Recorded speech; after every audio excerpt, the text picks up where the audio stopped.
आज की ये वीडियो जरूर देखिएगा। मैं अपनी ड्यूटी पे था रोजाना के मामूल के मुताबिक और इस होटल में बैठकर चाय पी रहा था कि अचानक मैंने अपने सामने देखा कि यहाँ पर मुझे 3 बच्चे नजर आए। इस सर्दी के मौसम में एक सड़क किनारे कचरा कुंडी के किनारे बच्चे बैठे हैं और गत्ते के अंदर ये छोटा बच्चा, मैंने देखा कि ये गत्ते के अंदर यहाँ पर बच्चा बैठा हुआ है।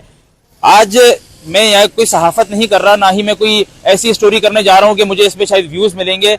ये सिर्फ और सिर्फ मैं कहानी ये सुनना चाहता हूँ उस बच्ची की ज़बानी कि आखिर किस नहेज पे जो इनको लाकर यहाँ पर बिठाया गया है, बात क्या है। अस्सलाम वालेकुम बेटा। वालेकुम सलाम। क्या नाम है आपका? ईशा। ईशा, ये भाई हैं आपके दोनों? हाँ, ये दोनों मेरे भाई हैं। क्या नाम है इनका? इसका मेरे बड़े वाले भाई का सुदला और छोटे वाले का अली वारिस। अच्छा, आप लोग यहाँ पर क्यों बैठे हुए हो? हमारी मजबूरी है, मेरे अब्बू को डिसमिस कर दिया है उसने। आईजी ने, आईजी को हम पास बोल रहे हैं तो आईजी बहाल करे। आईजी जो पहले वाला था उसने आपके अब्बू सिंध पुलिस में है? हाँ, वो सिंध पुलिस में है।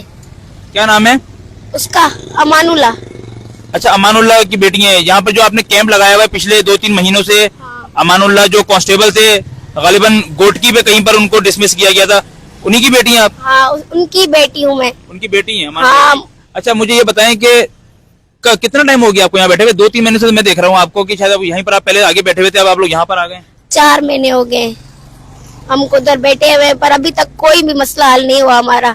अच्छा, मसला क्या था? हमने जो चीज सुनी खबरों में आई वो ये चीज थी कि आपके वाले साहब ने छुट्टियां की थी, उसके ऊपर उनको डिसमिस किया गया था। छुट्टियां इस वजह से की थी क्योंकि मेरी अम्मी को फालिज हो गया था और मेरी अम्मी एक कोमा में चली गई थी 2.5 महीने 3 महीने, तो करने वाला कोई भी नहीं था। मेरे अब्बू के जो भाई थे ना, उन लोगों ने छोड़ दिया मेरे अब्बू को। ये दुख बात का था, तो इसी वजह से तो उसने डिसमिस, इसलिए गैर हाजिरी की तो उसने डिसमिस कर दिया। अभी आपकी अम्मी की तबीयत कैसी है? अभी तक वो गोलियों पे चलती है, नहीं तो गोलियां नहीं मिले तो उसको फालिज का अटैक हो जाता है, खून निकलता है मुंह पे। अच्छा, आप लोग यहाँ पर क्यों बैठे हैं? और अभी मैं थोड़ी देर पहले जब मैं सामने बैठ के चाय पी रहा था, मैंने देखा कि आप लोग कुछ आपको समझा रही थी अपने छोटे भाई को। क्या समझा रही थी? अपने भाई को यूँ समझा रही थी, तो दुनिया ने तो छोड़ दिया और मेरे अब्बू को मेरे भाइयों ने भी छोड़ दिया। आज ये 2025 चल रहा है, ये दुख की बात है। हम यही देख रहे थे, मेरी अम्मी अब्बू रो रहे थे और मेरे दिल पे बहुत चल रहा था। मैंने देखा मेरा भाई भी, और हम इसलिए कचरा पे करते हैं क्योंकि अगर आपने नहीं किया तो मेरी अम्मी मर जाएगी। देखिए, आप रो नहीं, क्योंकि आप जितनी स्ट्रांग हो ना बेटा, आप जितनी स्ट्रांग हो ना, मैंने आपको देख लिया कि आप माशाल्लाह कितनी स्ट्रांग हो। आप अगर आप रोई तो मैं ये समझूंगा कि शायद आप स्ट्रांग नहीं हो। आपने बोला ना कि पूरी दुनिया साथ छोड़ दे, आप अपने अब्बू का साथ नहीं छोड़ोगी, तो फिर आपने हंस के साथ देना अपने अब्बू का, ठीक है? अच्छा, ये बताओ कि यहाँ पर सर्दी नहीं लगती आपको जब यहाँ पर बैठती हो? अभी हमने इतनी मोटी मोटी जैकेटें पहनी हुई हैं, आपने कुछ नहीं पहना हुआ, इन्होंने कुछ नहीं पहना हुआ। सर्दी तो लगती है, क्या करें, फिर मजबूरी तो है ना, करना तो है हमें। हमारा भी मन कहता है ऐसा, हम भी एक बड़ा, हमारा तो घर भी नहीं है, इधर ही बैठेंगे और क्या करें। अच्छा, स्कूल नहीं जाते आप लोग? स्कूल नहीं जाते? तीनों में से कोई स्कूल नहीं जाता? ये तो छोटा है आपका भाई, आप दोनों स्कूल नहीं जाते? मन करता है स्कूल जाने के लिए, पर पैसे कहाँ है, वो भी तो पैसे ही लेते हैं ना। अच्छा, जब अमानुल्लाह साहब जब ऑन ड्यूटी थे उस टाइम पे आप लोग स्कूल जाते थे या अभी? जाते थे हम। कौन सी क्लास में पढ़ती थी आप? मैं 2 क्लास में थी और मेरे भाई भी 2 क्लास में थे, और अभी तक मेरे पास वो बैग पड़ा हुआ है। मेरा मन करता है, मेरा अब्बू मुझे पढ़ाता है तो मैं अब्बू को बोलती हूँ मुझे भी जाना है स्कूल। वो बोलता है कैसे जाओगी? मैं बोलती हूँ कचरा कुंडी से मैं पैसे जमा करूंगी, मुझे जो भेजो। बोले कि वो गोलियां लोगी ना तुम, तो इसलिए। अच्छा, अभी 2026 शुरू हो गया है, आपको तो शायद ये भी याद ना हो क्योंकि आपने 2025 बोला, अभी 2026 शुरू हो गया है, एक नया साल शुरू हो गया है और आईजी सिंध भी चेंज हो गए हैं। इस वक्त जो है वो ओडो साहब जो है वो आईजी सिंध लग गए हैं। कोई उनसे अपील करना चाहोगी, कोई रिक्वेस्ट करना चाहोगी ओडो साहब से? हम यही करनी है तो मेरे अब्बू को बहाल करे, बड़ी मेहरबानी उन लोग की होगी। हम बहुत पदों पे जिंदगी जी रहे हैं, हमें बहुत तकलीफ हो रही है यहाँ पर रहकर। हमने कभी जिंदगी में ऐसे नहीं दिया है। मेरे अब्बू ने हमें मेरा अब्बू बहुत पुलिस वाला है, वो उसने 17 साल ऐसे किया है, नौकरी दी है, पूरी अपनी जवानी इसको दे दी पुलिस ऑफिसर हमको। अब हमें ये दुख होता है उसकी 17 साल की ऐसे पुलिस की चली गई। हम ये बहुत उसे बोलेंगे आईजी को कि मेरे अब्बू को बहाल करे, और हमें पढ़ाई का अभी भी शौक है, हमें पढ़ना है अभी भी। हमारी अभी तक उम्र नहीं गई है, अगर हम पढ़े तो अभी भी पढ़ सकते हैं। आपने अपना नाम क्या बताया था? ईशा। ईशा, आप बहुत टैलेंटेड हो माशाल्लाह।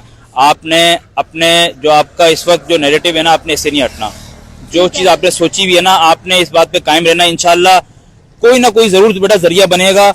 अगर जावेद आलम ऑटो साहब जरिया बन सकेंगे तो अल्लाह पाक उनके जरिए से ये काम करवा देंगे। अगर वो नहीं जरिया बन सकते तो इंशाल्लाह कोई और मदद आएगी। आप लोगों ने आपने ऐसे ही अपने भाइयों का ख्याल रखना है, ठीक है, आपने ऐसे अपने भाइयों का ख्याल रखना है।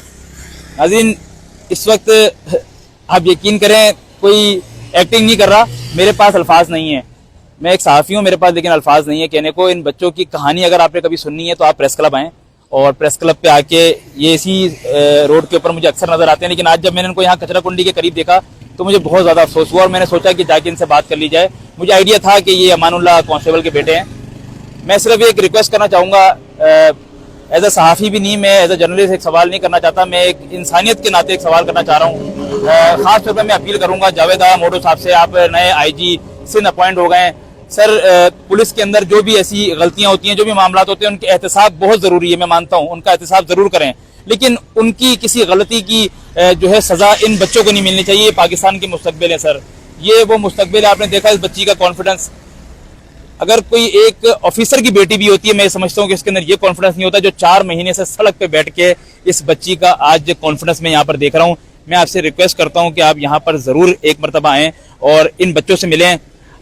अगर उनकी ड्यूटी, अगर उनको आप बहाल नहीं कर सकते, कोई ऐसी पॉलिसी नहीं निकलती कि आप उनको बहाल करें, इन बच्चों के लिए सर प्लीज जरूर कोई इकदाम उठाएं, इन बच्चों को जरूर कहीं ना कहीं एडमिशन दिलाएं, इनको एक छत दें जरूर, क्योंकि उन्होंने 15, 17 या 18 गालिबन जितने भी साल उन्होंने सिंध पुलिस को दिए हैं, इस मुल्क के एक इतने बड़े इदारे को दिए हैं। छुट्टियां ज्यादा करने पे अगर उनको डिसमिस कर दिया गया, एहतसाब हर चीज का जरूरी है, लेकिन इतनी गफलत ना की जाए सर, ऐसा ना हो कि आखिरत में मुझसे या आपसे कई सवाल हो जाए। मेरी आपसे मौतबाना रिक्वेस्ट है, और जितने देखने वाले हैं इस वीडियो को जरूर जरूर जरूर एक दफा आगे शेयर जरूर करें। बहुत शुक्रिया।